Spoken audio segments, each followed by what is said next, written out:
Olá, tudo bem? Estamos de volta com mais uma edição do Giro Veja. A gente começa falando sobre o óleo derramado no Nordeste.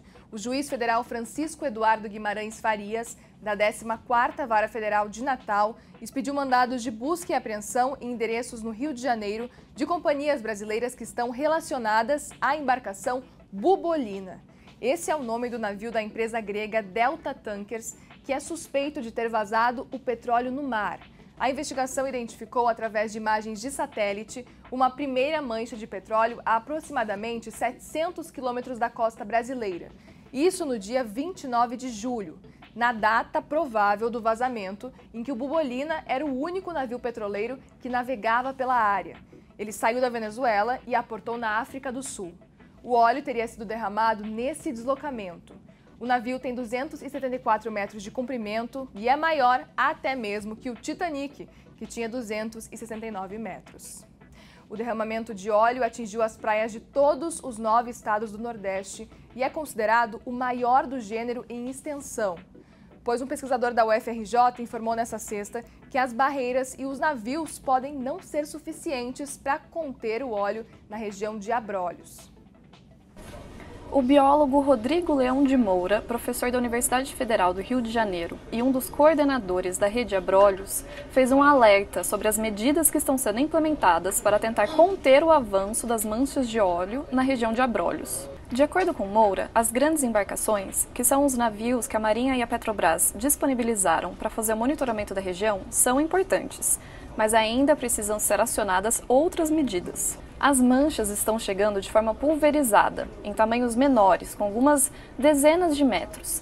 Então, uma frota maior de embarcações menores poderia ser mais eficiente do que somente os grandes navios. O biólogo fez questão de destacar a importância da contenção, porque se as manchas de óleo atingirem o banco de corais, não haverá como fazer a limpeza desse ecossistema. Por abrigar ecossistemas sensíveis, como no caso dos corais e dos mangues, se esses locais forem atingidos de fato, as cenas que foram vistas nos últimos dias de voluntários limpando as praias e um esforço coletivo para voltar atrás no dano que aconteceu, isso não será possível no caso da região de Abrolhos. Enquanto isso, em Brasília, o presidente do Conselho de Ética da Câmara, o deputado Juscelino Filho, do DEM, afirmou que a fala do deputado Eduardo Bolsonaro sobre o AI-5 é muito grave e que a imunidade parlamentar, alegada pelo filho do presidente para fazer tal comentário, tem limites. Juscelino Filho é o responsável por presidir o comitê que deve receber semana que vem os pedidos de cassação de Eduardo Bolsonaro. Os partidos PSB, PT, PCdoB e PSOL já avisaram que vão protocolar esses pedidos na semana que vem. Agora a gente fala sobre o caso Marielle. A promotora do Ministério Público, Carmen Elisa Bastos de Carvalho, decidiu deixar a investigação. Reportagem de Veja mostrou que ela fez campanha para o presidente Jair Bolsonaro nas eleições de 2018 e que ela postou uma imagem ao lado do deputado estadual Rodrigo Amorim, que quebrou uma placa com o nome de Marielle.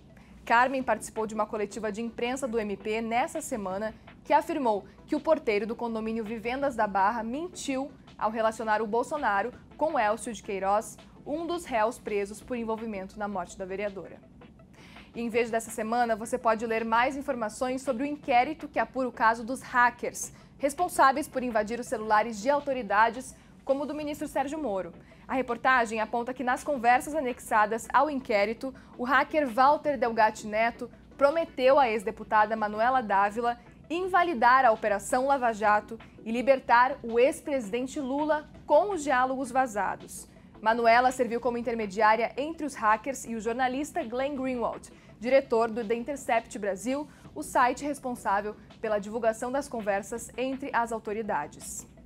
Essas e mais notícias estão no site de Veja. Nos procure no YouTube também, no canal veja.com. Esse aqui de baixo, por extenso, tá? Até semana que vem.